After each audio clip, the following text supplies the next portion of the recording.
अपने घर का इंटीरियर करा रहे हो या फिर रिनोवेशन करा रहे हो, लेकिन क्या आपको पता है कि इंटीरियर कराने की जो स्टेप बाय स्टेप प्रोसीजर क्या होने वाली है, कि इस स्टेप के बाद मेरे को कौन से स्टेप पर शिफ्ट करना पड़ेगा। फॉर एग्जांपल फॉल सीलिंग करा ली, फॉल सीलिंग के बाद आपको कौन से स्टेप करना पड़ेगा, जैसे कि फ्लोरिंग का काम कराना पड़ेगा या फिर वॉल का काम कराए, पुट्टी का काम कब कराए, पीओपी का काम कब कराए, किचन का काम कब कराए, किचन के अंदर काउंटर टॉप का काम कब कराए, नहीं पता। तो आज की इस वीडियो में यही तो बताने वाला हूँ और लास्ट में आप सभी के लिए बहुत ही इंपॉर्टेंट सरप्राइज देने वाला हूँ, बहुत ही अच्छा सरप्राइज जो पूरे YouTube के इतिहास में कभी नहीं होने वाला है, जो आज की इस वीडियो में होने वाला है। नमस्कार दोस्तों, मैं हूँ अभिषेक सिंह डांगी, स्वागत है आप सभी का मेरे YouTube चैनल अव्याना इंटीरियर्स में। तो चलिए बिना किसी देरी के आज की इस स्टेप बाय स्टेप वीडियो को शुरू करते हैं। तो सबसे पहला काम होता है आपके इंटीरियर में डॉक्यूमेंटेशन का। डॉक्यूमेंटेशन के मतलब लिखा पढ़ी का काम, अगर मैं मेरी भाषा में बोलूँ तो यहाँ पर आपको क्या करना है, कॉन्ट्रैक्टर को हायर करते हो, इंटीरियर डिजाइनर को हायर करते हो, इंजीनियर को हायर करते हो। कॉन्ट्रैक्टर को हायर करने के बाद उसकी आईडी सबमिशन होगी, पुलिस वेरिफिकेशन होगा और उसके बाद आपको सिक्योरिटी चेक आपको मिलेगा। या फिर अगर किसी कॉन्ट्रैक्टर ने तोड़फोड़ कर दिया आपके इंटीरियर का काम में, तो वो जो डिपॉजिट या फिर जो सिक्योरिटी चेक होगा वो आपका हो जाएगा। उसके बाद आपको इंटीरियर डिजाइनर हायर करना है या फिर इंजीनियर हायर करना है। इंजीनियर हायर करने के बाद आपके सारे प्लॉट का मेजरमेंट लेगा। अगर आपका रिनोवेशन है, रिनोवेशन में क्या क्या कराना है, आपके सारी रिक्वायरमेंट्स आपको इंजीनियर और इंटीरियर डिजाइनर्स को बताती है। जैसे कि आपके घर में कितने मेंबर्स रहते हैं, कितने सदस्य, ये सारी रिक्वायरमेंट्स आपको बता देनी कि किचन आपको बड़ा चाहिए, छोटा चाहिए, मंदिर अटैच चाहिए या फिर सेपरेट चाहिए। वो सारी रिक्वायरमेंट्स आपको अपने इंटीरियर डिजाइनर और आर्किटेक्ट को बता देती हैं। साथ ही साथ उनके फीस और चार्जेस के बारे में भी आपको बात कर देना है। यानी सारे डॉक्यूमेंटेशन का काम अपनी फर्स्ट स्टेप में आपको कर देना है। देखो ये मैं मान के चल रहा हूँ कि 70 to 80% ऑफ द लोग कभी भी इंटीरियर डिजाइनर को हायर नहीं करते, ना ही अपॉइंट करते। तो इंटीरियर डिजाइनर अगर आप हायर करते हो तो अधिकतर जो मिस्टेक है आप ऑलरेडी टाल चुके हो। उसका काम ना सिर्फ आपको एक किचन का लेआउट और डिजाइन देना होता है, साथ साथ कौन सा मटेरियल उसमें यूज किया जाएगा, किस जगह पर कौन सा मटेरियल यूज किया गया और मोस्ट इंपॉर्टेंट उस मटेरियल का एग्जीक्यूशन किस तरीके से करता है आपका कारपेंटर, वो भी आपका इंटीरियर डिजाइनर बताता है। तो अगर इन दिस केस आपका जो कारपेंटर है वो स्किल्ड ना भी हो, एक्सपीरियंस ना भी हो, आपका जो इंटीरियर डिजाइनर है पूरी तरीके से संभाल रहता है गलतियों को, ठीक है। तो गलतियों के जो भी चांसेस होते हैं वो बहुत ही कम होते हैं, क्योंकि जो इंटीरियर डिजाइनर है वो आपके कारपेंटर को बता देता है कि भाई इस तरीके से इस मटेरियल को लगाया जाएगा, स्केलिंग का इस तरीके से आपको ध्यान रखना है, तो वो सब कुछ एडजस्ट हो जाता है वहाँ पर। लेकिन अगर आप इंटीरियर डिजाइनर हायर नहीं करते हो और कारपेंटर अनस्किल्ड आपने दे दिया है, तो वहाँ पर गड़बड़ी हो सकती है। फिनिशिंग के मामले में भी, कोर मटेरियल के मामले भी और इंस्टॉलेशन के मामले में भी हो सकती है। उसके बाद हमारा स्टेप 2 स्टार्ट हो जाता है, यानी सिविल वर्क और डेमोलिशन का काम। अगर आपको रिनोवेट कराना है तो डेमोलिश का काम होगा। जो आपको रिनोवेट कराना है, बाथरूम रिनोवेट कराना है, घर रिनोवेट कराना है, तो पूरा का पूरा डेमोलिश का काम होगा। बाथरूम की दीवारें टूटेगी, पुट्टी निकलेगी, पेंट निकालेंगी, जो ओल्ड पुरानी प्लम्बिंग लाइंस होगी वो सभी निकलेगी। उसके बाद नए मटेरियल्स इसमें इंस्टॉल किए जाएंगे। या फिर अगर आपका नया प्लॉट है, एकदम का पूरा खाली प्लॉट है, तो वहाँ पर आपका मेजरमेंट्स हो जाएगा। जो इंजीनियर होगा वो मेजरमेंट करेगा आपकी रिक्वायरमेंट के अकॉर्डिंग, डिफरेंट 2D ड्राइंग्स बताएगा, 3D ड्राइंग्स बताएगा। जो भी ड्राइंग्स अगर आपको पसंद आ गई है, नहीं आई है, तो उसमें आपको करेक्शन करा सकते हैं। इसके बाद हमारा स्टेप 3 का काम स्टार्ट हो जाएगा, यानी वाटर प्रूफिंग का काम आपको स्टार्ट करा देना है। अब वाटर प्रूफिंग से 5 जगहों पर आपको वाटर प्रूफिंग करानी है। सबसे पहला फाउंडेशन पर वाटर प्रूफिंग करानी है, अपनी एक्सटर्नल वॉल पर वाटर प्रूफिंग करानी है, बाथरूम में स्लैब पर और एक और जगह वाटर प्रूफिंग करानी थी। हाँ, शायद सब जगह वाटर प्रूफिंग, हाँ इंटरनल वॉल्स पर भी आपको वाटर प्रूफिंग करानी है। डॉक्टर फिक्सिट के बहुत सारे मटेरियल्स है, मटेरियल्स कौन से कब कैसे यूज करना है वो सब मैं आगे बताने वाला हूँ। एक चीज में जो सरप्राइज है ना, उसमें सब आपको ये पता चल जाएगा। नेक्स्ट स्टेप यहाँ पर आपको स्टार्ट कर देना है इलेक्ट्रिकल का काम। इलेक्ट्रिकल के अंदर आपके जो जीआई बॉक्स होते हैं और जो इलेक्ट्रिकल के जो कॉन्ड्यूट होते हैं, जो पाइप्स होते हैं ग्रे कलर के, उसे आपको इंस्टॉल कर देना है। नेक्स्ट स्टेप यानी स्टेप नंबर 5 में हमारा जो एसी है उसका ड्रेन पाइप और हमारा जो कॉपर पाइप है उसे इंस्टॉल आपको कर देना है। स्टेप नंबर 6 आपको यहाँ पर स्टार्ट कर देना है, यानी प्लम्बिंग का काम अब यहाँ पर आपका स्टार्ट हो जाता है। प्लम्बिंग के अंदर आपकी जो CPVC प्लम्बिंग लाइन होती है, यानी जो फ्रेश वाटर लाइन होती है, जिसका जो पानी है आप बाथरूम में यूज़ करते हैं, अपने किचन में यूज़ करते हैं, वो सारी की सारी प्लम्बिंग लाइन्स आपको इंस्टॉल कर देनी है।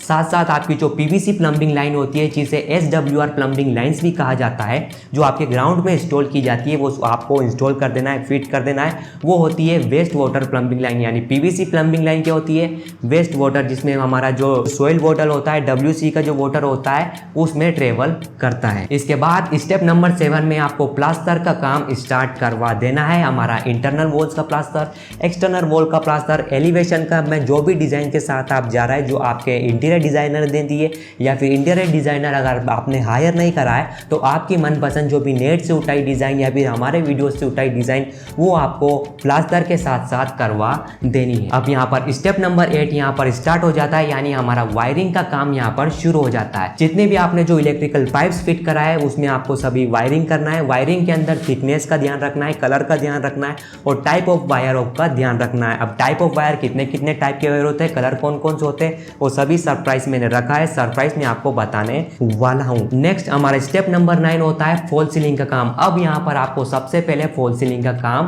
स्टार्ट करवा देना है। हमें डाउट क्या होता है कि भैया फ्लोरिंग का काम स्टार्ट करूँ, पीओपी पनिंग कराऊँ या फिर फॉल सीलिंग कराऊँ। तो सबसे पहले आपको सीलिंग का काम यानी फॉल सीलिंग का काम आपको स्टार्ट कर देना है। फॉल सीलिंग के अंदर POP fall ceiling, gypsum fall ceiling, PVC fall ceiling, box fall ceiling और बहुत सारी फॉल सीलिंग होती है। तो कौन सी फॉल सीलिंग आपके लिए बेस्ट है, सरप्राइज में आपको सब कुछ पता चल जाएगा। उसके बाद ही आपको स्टेप नंबर 10 यानी पीओपी या फिर पुट्टी का काम अपनी दीवार पर आपको करा देना है। लग्जरी में जाना है तो पीओपी पनिंग जाओ, अगर आपको पैसे बचाना है तो पुट्टी में आप जा सकते हो। वही सेकंड जो टिप है यहाँ पर, अगर लास्ट में पेंट में रॉयल पेंट जो 11,000 12,000 का आता है वो करने वाले हो अपनी दीवार पर तो पीओपी पनिंग कराओ, और अगर वो नहीं करने वाले हो तो आप पुट्टी भी करा सकते हो। थिकनेस विकनेस कितनी रखनी है, कौन कौन सी चीज़ों का ध्यान रखना है, सरप्राइज है ना, सरप्राइज में सब कुछ बताने वाला हूँ। स्टेप नंबर 11 में आपको फ्लोरिंग का काम स्टार्ट करा देना है। फ्लोरिंग में बहुत सारे ऑप्शन मिल जाते हैं, टाइल हो गया, ग्रेनाइट हो गया, इटालियन होगा, मार्बल हो गया, कौन सी फ्लोरिंग कहाँ पर लगाऊं, किसकी क्या कॉस्टिंग होने वाली है, सरप्राइज है, उसमें सब मैं बताने वाला हूं। अब यहाँ पर स्टेप नंबर 12 यानी WC आपको फिट करा देनी है। WC वॉल माउंटेड भी होती है, फ्लोर माउंटेड भी होती है, ठीक है। तो वॉल माउंटेड के साथ जा रहे हो तो उसका जो टैंक होता है वो आपको सिविल वर्क के टाइम ही फिट कराना होता है, क्योंकि उसका जो टैंक होता है वो दीवार के अंदर फिट करा जाता है, और जो फ्लोर माउंटेड होता है वो आपके दीवार के बाहर उसका टैंक होता है। तो ये पहले से आपको ध्यान रखना है। अब WC कितने टाइप की होती है, कौन कौन सी चीज़ों का ध्यान रखना है, बाइंग टिप्स क्या होती है, एग्जीक्यूशन टिप्स क्या होती है, सरप्राइज है, सरप्राइज में सब कुछ बताने वाला हूँ। स्टेप नंबर 13 में आपको करना है, आपके इंटीरियर में जितने भी ग्लास का यूज होने वाला है, आपके बालकनी या फिर आपके रेलिंग का ग्लास हो गया, पार्टीशन का ग्लास हो गया, पैनलिंग का ग्लास हो गया, सारे टाइप के जो भी ग्लास यूज होने वाले हैं सबको आपको ऑर्डर करवा देना है, फिटिंग आपको नहीं करना है। नेक्स्ट स्टेप में आपकी जो विंडो की जो यूपीवीसी फ्रेमिंग होती है या फिर एल्यूमिनियम की जो फ्रेमिंग होती है उसको ऑर्डर कर उसे इंस्टॉल करवा लेना है। नेक्स्ट स्टेप नंबर 15 होता है, अब हमारा जो किचन का काउंटर टॉप हो गया और जो बैक स्प्लैश वाला जो एरिया हो गया और हमारा सिंक एरिया, उन सभी मटेरियल्स को इंस्टॉल करवा देना है। लेकिन क्या आपको पता है काउंटर टॉप के ऊपर आप ग्रेनाइट के साथ जाओगे, क्वार्ट्ज के साथ जाओगे या फिर टाइल आता है, स्लैब आता है, उसके साथ जाओगे, किसके फायदे किसके क्या नुकसान? वही जो बैक स्प्लैश वाली वॉल होती है वहाँ पर टाइल यूज़ करोगे, पैक पेंटेड ग्लास यूज़ करोगे, मार्बल यूज़ करोगे, क्वार्ट्ज यूज़ करोगे या फिर ग्रेनाइट को यूज़ करोगे, क्या यूज़ करोगे, सरप्राइज में है भैया, सरप्राइज में सब कुछ आपको मैं बताने वाला हूँ। स्टेप नंबर 16 में आपका वुड वर्क का काम यहाँ पर आपको स्टार्ट करा देना है। Would work in kitchen, would work in living room, would work in drawing room, would work in bedroom, सारा आपका इंटीरियर का वुड वर्क का काम यहाँ पर स्टार्ट करा देना है। किचन के कैबिनेट्स हो गया, शटर्स हो गया, यहाँ का लिविंग रूम का आपका वार्डरोब हो गया, टीवी यूनिट हो गया, बेडरूम का आपका वार्डरोब हो गया, लिविंग रूम का टीवी यूनिट हो गया, सारे घर में जो वुड वर्क का काम होता है वो आपको स्टार्ट करा देना है। लेकिन अब क्या आपको पता है वुड वर्क के अंदर कौन कौन से रॉ मटेरियल होता है? प्लाईवुड हो गया, ब्लॉक बोर्ड हो गया, WC बोर्ड हो गया, HDHMR बोर्ड हो गया। कौन सा बोर्ड आपके किचन के लिए बेस्ट रहेगा भाई? हाँ, किसकी क्या प्रॉपर्टीज होती है, किसकी क्या कॉस्टिंग होती है, क्या आपको पता है? नहीं पता। और कौन सा फिनिशिंग मटेरियल के साथ आपको जाना चाहिए? लेमिनेट हो गया, एक्रेलिक हो गया, विनियर हो गया, PU हो गया, टूको हो गया, कौन सा फिनिशिंग मटेरियल आपको लगाना है अपने वुड वर्क में ताकि आपका जो इंटीरियर है वो एकदम लग्जरी और क्वालिटी इंटीरियर आपका लगे। सरप्राइज है, सरप्राइज में सब आपको बताने वाला हूँ। अब आती है स्टेप नंबर 17। यहाँ पर आपने जो डोर्स है सारे डोर्स को आपको बनवा लेना है। आपका मेन गेट हो गया और या फिर जो आपके रूम के जो सारे गेट्स है, फ्लश डोर हो गया, सॉलिड वुड डोर हो गया, जिस भी डोर डिजाइन में आपको जाना चाहिए उस डोर्स को आपको बनवा लेना है। सिर्फ यहाँ पर एक चीज का ध्यान रखना है कि डोर सिर्फ आपको बनवाना ही है, फिटिंग आपको नहीं करानी है। फिटिंग कब करानी है नेक्स्ट स्टेप में आपको बता दूंगा। नेक्स्ट स्टेप है यानी स्टेप नंबर 18 है पेंटिंग का। आपको यहाँ पर अपना पेंटिंग का काम स्टार्ट करा देना है। पेंटिंग कौन सी? इंटरनल वॉल पेंटिंग हो गया, एक्सटर्नल वॉल पेंटिंग हो गया, दोनों पेंटिंग का काम आपको यहाँ पर स्टार्ट करा देना है। सबसे पहले प्राइमर होगा एक कोट, उसके बाद पेंट होगा एक कोट, 2 कोट आपको पेंट के नहीं कराने हैं। फर्स्ट पहला कोट ही आपको अभी कराना है, दूसरा कोट आपको कब कराना है पेंट का वो मैं आपको आगे बता दूंगा। उसके बाद आपको काम स्टार्ट करा देना है अपना वॉल पेंटिंग का या फिर पार्टीशन का। किसी प्रकार का आपका पार्टीशन है या फिर वॉल पेंटिंग आपको कराना है तो उसकी आपको वॉल पेंटिंग का काम आपको स्टार्ट करा देना चाहिए। वॉल पेंटिंग कराने की 3 स्टेप होती है। सबसे पहले आपको प्लाईवुड की फ्रेमिंग करनी पड़ती है। फ्रेमिंग करने के बाद आपको पूरा का पूरा HDHMR जो बोर्ड होता है वो लगाना पड़ता है। फिर फिनिशिंग मटेरियल जो भी आपने डिसाइड करा अपने वॉल पेंटिंग के लिए उसे आपको इंस्टॉल करना पड़ता है, जैसे कि लेमिनेट हो गया, विनियर हो गया, ड्यूको पेंट हो गया, PVC पैनल्स हो गया, लूवर पैनल्स हो गया, WPC Louvre panels, PVT coating हो गया, इलेक्ट्रोप्लेटेड कोटिंग हो गया, मोल्डिंग्स हो गया जो काफ़ी ट्रेंडिंग और लग्जरी फील आपको देता है। तो कौन से मटेरियल के साथ आपको जाना चाहिए, कॉस्टिंग क्या होती है, एग्जीक्यूशन कैसे होते हैं, लगाए कैसे जाते हैं आपकी दीवारों पर, सरप्राइज है ना, सरप्राइज में आपको सब बताने वाला हूँ। अब हम बढ़ते हैं स्टेप नंबर 20 में। स्टेप नंबर 20 में अपनी जितनी भी एक्सेसरीज है, किचन की एक्सेसरीज है, डोर्स की एक्सेसरीज है, वो सब आपको फिट करवा देनी है, फिटिंग करा दे। यानी मैंने आपसे पहले बोला था डोर्स आपको बनवाना है, डोर्स आपको यहाँ पर फिट करा देना है। सारे डोर्स आपको फिट करा देना है। डोर के जो लॉक है वो फिट करा देना है। किचन की एक्सेसरीज हो गया वो सब आपको फिट कराना है। किचन के जो शटर्स है वो आपको फिट करा देना है। और इसके बाद जो अपने इलेक्ट्रिकल्स के चीज़ें है जैसे कि स्विच और सॉकेट हो गया, अपने फॉल सीलिंग की लाइट्स हो गया, प्रोफाइल लाइट्स हो गया, आपकी SMD लाइट होगी, COB लाइट हो गई, सारी चीज़ आपको इंस्टॉल करा देना है।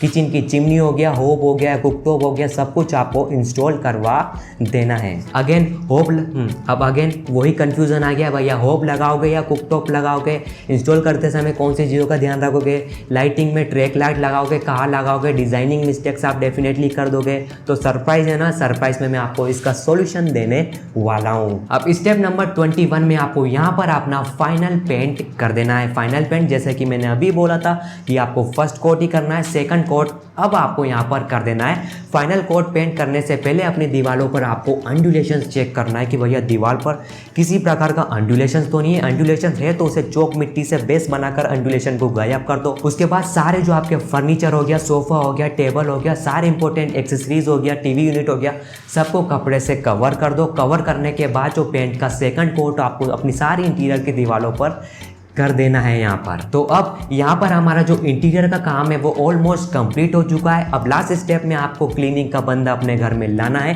वो क्या करेगा, पूरे घर की क्लीनिंग अच्छे से सफाई करेगा। जो पेंट के धब्बे रह गए, विंडो पे अगर धब्बे चले गए गलती से वो साफ करेगा, फॉल सीलिंग को साफ करेगा, वुड के जो कचरे होते हैं वो सभी को साफ करेगा और आपके पूरे हाउस को चकमका देगा, पूरा धो देगा। लेकिन अब यहाँ पर अपना काम खत्म नहीं होता है, क्योंकि हमें एक्साइटेड रहता है कि हम हमारे नए घर में कब इंटर करें, कब एंट्रेंस करें, कब उसमें रहने लगे, क्योंकि हम हमारा ड्रीम हाउस बना लेते हैं। और ड्रीम हाउस में जो मुझे पता है कि कितना ज़्यादा पैसा लगता है। तो अगर आप ड्रीम हाउस बना रहे हो तो डेफिनेटली उसमें जो मटेरियल है वो क्वालिटी मटेरियल लगाने वाले हो। मार्केट स्कैम बहुत होता है तो स्कैम से बचने वाले हो। और जो चीज़ें हैं आप जब खरीदने जाओगे डीलर के पास तो कौन सी चीज़ें आपको ध्यान में रखनी चाहिए ताकि आप किसी भी पैसे आप ज़्यादा नहीं ले ले डीलर, या फिर क्वालिटी का माल या फिर फर्जी माल आपको ना देते।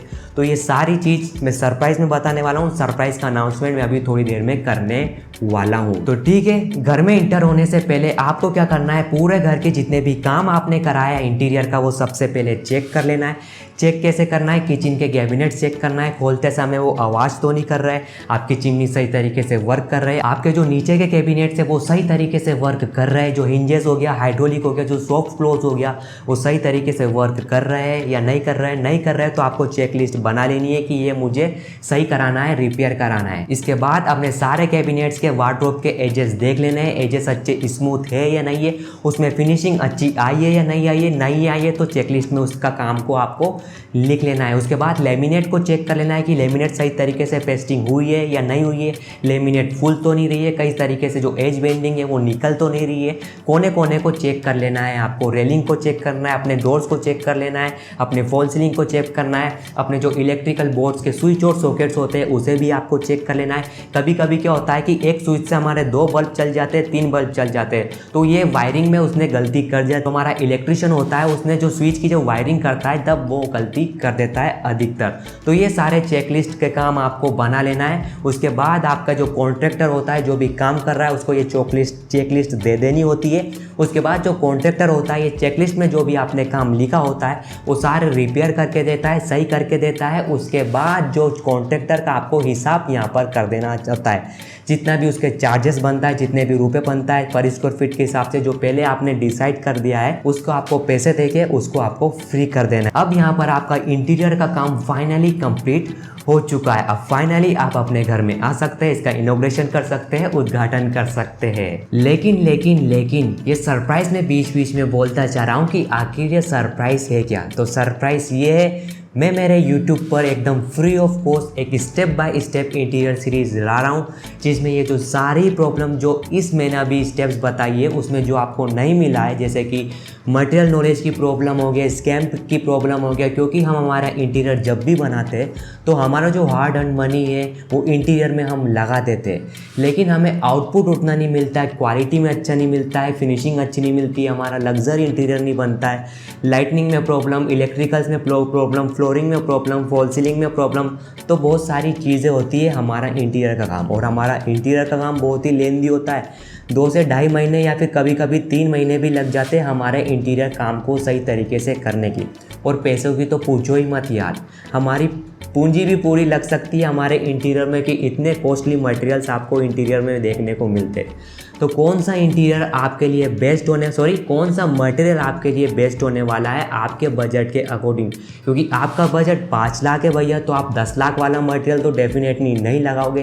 तो आपको वो 5 लाख वाला मटेरियल पता तो होना चाहिए, वो किस तरीके से लगाया जाएगा, मिस्त्री किस तरीके से लगाएगा, कॉन्ट्रैक्टर और मिस्त्री किस तरीके से स्कैम करते, किस तरीके से डीलिंग, आपको ये सब चीज़ें आना चाहिए। और ये सारी की सारी चीज़ें मैं इस सीरीज़ में आपको बताने वाला हूँ। और ये जो सीरीज़ होने वाली है एकदम फ्री ऑफ कॉस्ट होने वाली है आप सभी के लिए। और इस सीरीज़ की जो वीडियोस होगी वो टोटली 15 वीडियो होने वाली है, और हर वीडियो एक दिन छोड़कर आप पूरे यूट्यूब पर अपलोड कर दिया जाएगा। यानी ये जो पूरी की पूरी सीरीज़ होगी ये 20 से 25 दिनों में पूरी सक्सेसफुली कंप्लीट हो जाएगी। तो अगर आप अपना इंटीरियर करा रहे हो तो उसे ट्राई करिए कि 10 से 15 से 20 दिनों के लिए होल्ड कर दो। उसके बाद ये सीरीज़ देखने के बाद अपना इंटीरियर का काम आप आराम से करा सकते हैं। यानी इन शॉर्ट में बोलूँ, ये वो वाली सीरीज़ है, ये इतनी रिवोल्यूशनरी सीरीज़ है, ये पूरे यूट्यूब पर आपको ऐसा कंटेंट कहीं नहीं मिलने वाला है। और इस वीडियो सीरीज़ को देखने के बाद, इसके सारे वीडियोस को देखने के बाद आपको इंटीरियर का एक छोटा टॉपिक भी पूरे यूट्यूब पर सर्च करने का ज़रूरत नहीं पड़ेगा। ठीक है, तो बहुत ही अच्छी और रिवोल्यूशनरी सीरीज़ होने वाली है। मैंने इस सीरीज़ के जो नोट्स बनाए पिछले 7 से 8 महीने से इस सीरीज़ पर काम कर रहा हूँ। 3 से 4 डायरी तो मैंने फाड़ दी, उसके पेजेस मैंने फाड़ दिए एक प्रॉपर स्ट्रक्चर नोट्स बनाने के लिए। स्टेप बाय स्टेप वर्क किस तरीके से होता है, कौन कौन से टिप्स मैं तो लिख के नोट्स बनाए आप सभी के लिए, ताकि एक करेक्ट ऑर्डर में ये पूरी की पूरी सीरीज़ आपके सामने प्रेजेंट कर सकूँ। तो बहुत ही इंपॉर्टेंट सीरीज़ होने वाली है और रिवोल्यूशनरी सीरीज़ होने वाली है। चलिए देखते हैं कि ये सीरीज़ आपको किस किस तरीके से हेल्प कर सकती है। जो मैंने बताया वो तो हेल्प करेगी, अपना ड्रीम हाउस बनाने में आपके हेल्प करेगी, किसी भी स्कैम से आपको बचाएगी, मटेरियल नॉलेज के साथ साथ कॉस्टिंग भी आपको मिलने वाली है, इंडिविजुअल मटेरियल की कॉस्टिंग भी मिलने वाली है, और साथ ही साथ आपको फुल काम की कॉस्टिंग भी आपको मिलने वाली है, ओवरऑल कॉस्टिंग भी आपको मिलने वाली है। एग्जीक्यूशन पार्ट में वुड वर्क हो गया, किचन हो गया, फ्लोरिंग का काम, पेंटिंग का काम, प्लम्बिंग का काम, इलेक्ट्रिकल्स का काम, पेनलिंग का काम, बहुत सारी चीज़ों का काम किस तरीके से होता है उसके बारे में आपको बताने वाला हूँ। और 20 ईयर तक का स्ट्रॉन्ग, ब्यूटीफुल और पावरफुल घर किस तरीके से आप बना सकते हैं वो मैं इस सीरीज़ में आपको बताने वाला हूँ। और हमारा जो अव्याना का मीनिंग ही है, अगर आप Avyana meaning in Sanskrit YouTube पर सर्च करोगे तब निकलेगा beautiful, powerful and strong, beautiful, powerful. हमारा अव्याना का मतलब ही यही है। अब बात करते हैं इस सीरीज़ में आपको और एक्स्ट्रा क्या क्या मिलना वाला है, यानी बोनसेस आपको क्या क्या मिलने वाले हैं। तो सबसे पहला step by step guide to build your dream house. Second, PDF और नोट्स आपको डिस्क्रिप्शन में मिलने वाले हैं इस वीडियो के एंड में, क्योंकि बार बार आपको ये वीडियोस देखना ना पड़े। जब भी आपका काम चल रहा है तो सिर्फ आप वो PDF को देख लो और आपको पता चला कि हाँ अभिषेक ने ये बताया था, ये मुझे चेक करना है, ये मुझे चेक करना है। तो बार बार आपको वीडियो देखने की ज़रूरत ना पड़े तो आपको PDF डिस्क्रिप्शन में मिल जाएंगी। उसके बाद आपको रेट चार्ट सभी के देखने को मिल जाएंगे, फॉल सीलिंग के मटेरियल्स, वॉल पेनलिंग के materials, variety of materials interior में मिल जाएंगे। सबके 2023 के हिसाब से जितने जो रेट चल रहे हैं मार्केट में उसके अकॉर्डिंग आपको एवरेज रेट चार्ट की शीट आपको मिल जाएंगी। आप इजीली उसे डिस्क्रिप्शन से डाउनलोड कर सकते हैं, ठीक है। फर्स्ट पार्ट आएगा उसमें मैं ये सारी चीज़ें दे दूंगा। अगर उसमें भी ये चीज़ें नहीं मिले तो आपको घबराना नहीं है, 10 से 15 दिनों के बाद वो डिस्क्रिप्शन अपडेट कर दिया जाएगा। इसके बाद मैं आपको चेकलिस्ट दूंगा, वो एकदम फ्री ऑफ कॉस्ट। उस चेकलिस्ट में लिखा आएगा कि आपको क्या क्या चेक करना है, आपका मिस्त्री सही कर रहा है या नहीं करना है, मिस्त्री में आपको क्या क्या चेक करना है। फ्लोरिंग का काम चल रहा है, अच्छा फ्लोरिंग में मुझे ये चेक करना है, इस पर टिक कर दो। अच्छा मैंने ये चेक नहीं करा, इसे भी चेक करता हूँ, ये टिक कर दो, ये टिक कर दो। पेंट में मुझे कौन कौन सी चीज़ें चेक करनी है, अच्छा मिस्त्री का चेक करना है, ये चेक कर दिया। तो ये चेकलिस्ट आपको मिलने वाली है, प्रॉपर चेकलिस्ट मिलने वाली। तो 3 साल से मैं इस फील्ड में काम कर रहा हूँ और 3 साल से जो मैंने चेकलिस्ट आपके लिए तैयार करी है वो फ्री ऑफ कॉस्ट आपको मिलने वाली है। और एक और चीज़ आपको फ्री ऑफ कॉस्ट मिलने वाली है, ई बुक, जिनका हम चार्ज कर देते हैं, लेकिन वो इस वीडियो के एंड में या फिर इस सीरीज़ के लास्ट वाली वीडियो में आपको free of cost E book मिलने वाली है, जो हम मेनली क्लाइंट्स के लिए हमने बनाई थी। और अगर आप वो ई बुक अपने पास रखते हैं, देख लेते हैं और उसके अकॉर्डिंग आप अपना इंटीरियर बनवाते हैं तो इतनी सी भी प्रॉब्लम आपको फेस नहीं करनी पड़ती, क्योंकि इंटीरियर का काम बहुत ही हेडेक का काम होता है, झंझट का काम होता है। मिस्त्री को संभालना होता है, कॉन्ट्रैक्टर को संभालना होता है, हमारा बजट भी देखना होता है, बहुत ही झंझट का काम होता है। तो वो ई बुक आप वहाँ से डाउनलोड कर लीजिएगा, आपके सारे प्रॉब्लम्स सोल्व कर देगी। तो बस ये सारी चीज़ें आपको एकदम फ्री ऑफ कॉस्ट इस वीडियो सीरीज़ में मिलने वाली है। तो मिलता हूँ आपसे इस सीरीज़ के पार्ट 1 में। तब तक खुश रहिए, खुशियाँ बांटते रहिए। और हाँ, एक और अनाउंसमेंट मैं आपके साथ शेयर करूँगा, वो कब करूँगा, इस सीरीज़ के लास्ट पार्ट में यानी 15th एपिसोड में वो अब मैं अनाउंसमेंट करूँगा। वो इससे भी बड़ा वाला अनाउंसमेंट होने वाला है, एकदम फ्री ऑफ कॉस्ट आप सभी के लिए होने वाला है। मिलता हूँ तो इस सीरीज़ के पार्ट 1 में, जिसमें हम बात करने वाले हैं स्टेप 1, स्टेप 2, स्टेप 3 के बारे में, ठीक है। स्टेप्स तो आपको ऑलरेडी मैंने आज बता ही दिया है, लेकिन स्टेप्स के अंदर क्या क्या होने वाला है वो आपको उन एपिसोड्स में मिलने वाला है। मिलता हूँ इस सीरीज़ के फर्स्ट पार्ट में, तब तक के लिए खुश रहिएगा, खुशियाँ बांटते रहिएगा। जय हिंद, जय भारत, वंदे मातरम, जय श्री राम।